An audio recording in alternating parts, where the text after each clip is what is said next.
স্বৈরাচার যেই রেজিম তারা বরাবরই চেয়েছিল বিশ্ববিদ্যালয় ক্যাম্পাসগুলোতে যেন শিক্ষার্থীরা ন্যায়ের পক্ষে কথা তুলতে না পারে, শিক্ষার্থীরা যেন অন্যায়ের বিরুদ্ধে প্রতিবাদ করতে না পারে। সেই জায়গা থেকে দীর্ঘ সময় এই শিক্ষার্থী সংসদ নির্বাচনগুলো বন্ধ ছিল। তার সেই জুলাই গণ অভ্যুত্থানের পর যে আমরা নতুন বাংলাদেশ পেয়েছি, যেখানে নতুনভাবে বাংলাদেশ বিনির্মাণের স্বপ্ন দেখছি, সাম্য ন্যায়ের স্বপ্ন দেখছি, সে জায়গায় আজ জাকসু নির্বাচন অনুষ্ঠিত হয়েছে আলহামদুলিল্লাহ। আমরা বলতে চাই আজ আমাদের সমন্বিত শিক্ষার্থী জোটের যেই নিরঙ্কুশ বিজয়, এ বিজয় শুধুমাত্র আমাদের নয়, এ বিজয় জাহাঙ্গীরনগর বিশ্ববিদ্যালয়ের সকল শিক্ষার্থীর। আমরা মনে করি আমরা আজ বিজয় অর্জন করিনি, আমরা তখনই বিজয় অর্জন করব যেদিন আমরা আমাদের এই জাকসু থেকে দায়িত্ব পালন শেষ করে যেদিন শেষ পরবর্তী জাকসু অনুষ্ঠিত করতে পারবো, এবং সেদিন শিক্ষার্থীরা আমাদেরকে স্বীকৃতি দেবে যেদিন যে আমরা আমাদের দায়িত্ব যথাযথভাবে পালন করতে পেরেছি, আমরা আমাদের আমানত যথাযথভাবে পালন করতে পেরেছি। এই ক্যাম্পাসের হাজার হাজার শিক্ষার্থী যারা আমাদেরকে ভোট দিয়ে মনোনীত করেছেন, নির্বাচিত করেছেন, তাদের আমানতের ভার আমরা রক্ষা করতে পেরেছি। সেই দিন আমরা বলতে পারবো যে আমরা এই বিজয় অর্জন করতে পেরেছি। আপনারা জানেন এই ক্যাম্পাসে বাংলাদেশ ইসলামী ছাত্র শিবির সরাসরি গত বছরের 29 অক্টোবর সরাসরি কার্যক্রম শুরু করার পর থেকে কি পরিমাণ অপপ্রচার, মিথ্যাচার, কুৎসার শিকার হয়েছিল। আমরা আমাদের সর্বোচ্চ আন্তরিকতার প্রদর্শন করেছি, আমরা শিক্ষার্থীদের জন্য কাজ করেছি, আমরা দেখিয়েছি একটি ছাত্র সংগঠন কতটা সুশৃঙ্খল হতে পারে, একটা ছাত্র সংগঠন কতটা নিয়মতান্ত্রিক ভাবে শিক্ষার্থীদের অধিকার আদায়ের জন্য কাজ করতে পারে। আমরা চেষ্টা করেছি শিক্ষার্থীদের কাছাকাছি যাওয়ার, আমরা চেষ্টা করছি শিক্ষার্থীদের সমস্যাগুলো ফাইন্ড আউট করার, আমরা তাদের পাশে দাঁড়ানোর চেষ্টা করেছি, আমরা তাদেরকে বিভিন্নভাবে সহায়তা করার চেষ্টা করেছি। আমরা ছাত্র সংগঠনের দায়বদ্ধতার জায়গা থেকে বিভিন্ন সময় ন্যায্য অধিকার আদায়ে তাদের কণ্ঠে কণ্ঠ মিলিয়েছি।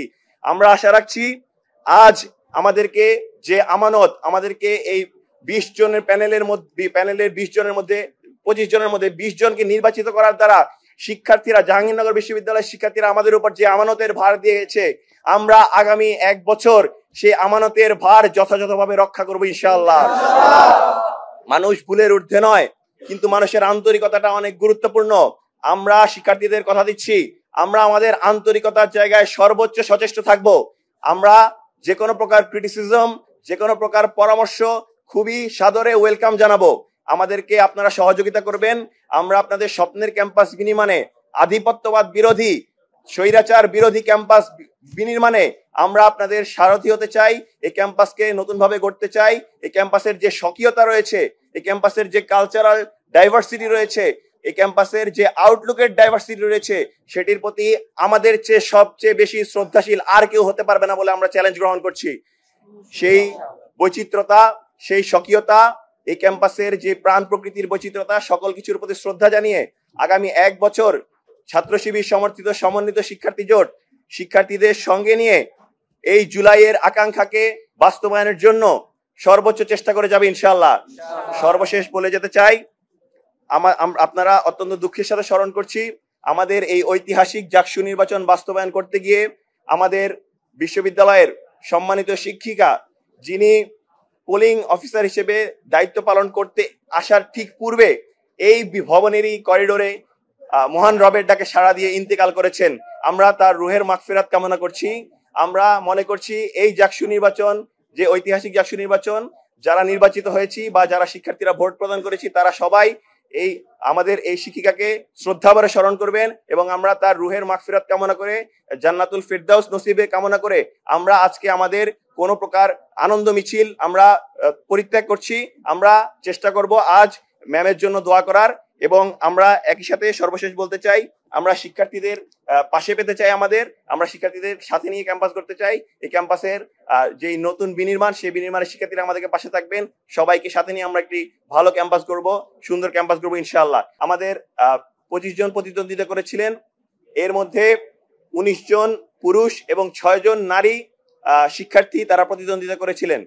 সে জায়গা থেকে আমাদের যারা বোনরা রয়েছেন এই ক্যাম্পাসের, সেই বোনরা আমাদেরকে অকুণ্ঠ সমর্থন দিয়েছেন। আমরা এই ক্যাম্পাসের সকল বোনদের প্রতি কৃতজ্ঞতা জানাচ্ছি।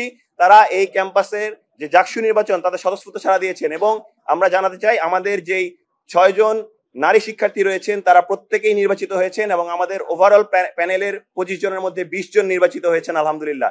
এবং আমরা হল সংসদগুলোতে আমরা কোনো প্যানেল প্রদান করিনি। আমরা আমাদের যারা জনশক্তি রয়েছেন কিংবা আমাদের যে সকল সমর্থিত ব্যক্তিরা শিক্ষার্থীরা রয়েছেন তারা নিজ নিজ পদ থেকে নির্বাচিত করেছেন।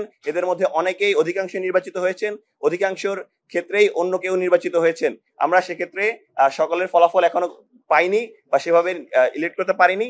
আমরা আশা রাখছি প্রত্যেকের জায়গা থেকে দায়িত্বশীল আচরণ করবেন এবং এই ক্যাম্পাসের যে স্বকীয়তা সেই স্বকীয়তার প্রতি শ্রদ্ধাশীল হয়ে তারা তাদের আমানত রক্ষার ক্ষেত্রে অনেক সচেষ্ট থাকবেন। না, আমরা কোনোভাবে মনে করছি না এই নির্বাচন গ্রহণযোগ্যতা হারিয়েছে।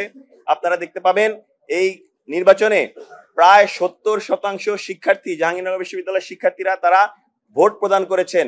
এই নির্বাচনের যে ভোট গণনা প্রক্রিয়া সেটি আসলে ওএমআর পদ্ধতিতে হওয়ার কথা থাকলেও সেটি সর্বশেষ ম্যানুয়াল পদ্ধতিতে হয়েছে। দীর্ঘ 3 দিন ধরে এই ম্যানুয়াল পদ্ধতি বাস্তবায়ন করতে হয়েছে। আমাদের শিক্ষক শিক্ষিকা এবং কর্মকর্তা কর্মচারী সবার ঘাম ছুটে গিয়েছে, তবুও এই ভোট গণনা কার্যক্রমে কোনো প্রকার ত্রুটি বিচ্যুতি চোখে পড়েনি। আমাদের প্যানেল থেকে শুরু করে সকল প্যানেল এবং প্রতিনিধি যারা রয়েছেন সবাই সেটি স্বীকৃতি দিয়েছেন। এক্ষেত্রে কেউ নির্বাচিত হবে কি হবে না, কেউ এই শিক্ষার্থীদের এই ম্যান্ডেট নেওয়ার জন্য তারা অংশগ্রহণ করবে কি করবে না সেটা অবশ্যই তাদের ব্যক্তিগত ব্যাপার। তবে আমরা মনে করি এই সুষ্ঠু নির্বাচন, নিরপেক্ষ নির্বাচন এবং একই সাথে শিক্ষার্থী 70% মতো শিক্ষার্থী যেখানে অংশগ্রহণ করেছে সেই নির্বাচন অবশ্যই সফল হয়েছে। যিনি ভিপি পদপ্রার্থী ছিলেন আরিফুল্লাহ ভাই, তিনি তার বক্তব্যে সেটি উল্লেখ করেছেন যে আমাদের অন্যতম একটি প্রায়োরিটি জাকসুকে চলমান রাখা, সচল রাখা। জাকসু যেন 33 বছর পর, 20 বছর পর, 15 বছর পর এমন কোনো আবর্তনে না আসে। প্রতি বছর যেন জাকসুর নির্বাচন অনুষ্ঠিত হয় এবং এটি যেন একটি সুস্থ কালচারে পরিণত হয়। সে জায়গায় আমরা আমাদের এই প্যানেল থেকে সর্বোচ্চ সচেষ্ট থাকবো এবং আন্তরিক থাকবো। একই সাথে আমরা বলতে চাই যারা নির্বাচিত হননি তাদের প্রতি আমরা শ্রদ্ধাশীল, তাদের প্রতি আমরা একই সঙ্গে কাজ করতে চাই। তাদের সঙ্গে রাজনৈতিক যে প্রতিযোগিতা ছিল সেই জায়গাগুলো থেকে যে ভুল ত্রুটি রয়েছে, যে আমাদের থেকে যদি কোনো ভুল ত্রুটি হয়ে থাকে সেক্ষেত্রে আমরা ক্ষমা প্রার্থনা করছি। আমরা জাহাঙ্গীরনগরের যে একতার সংজ্ঞা রয়েছে, যে একতাবদ্ধ যে পরিবেশ রয়েছে সেই পরিবেশ রক্ষা করতে চাই, সবাইকে সাথে নিয়ে কাজ করতে চাই।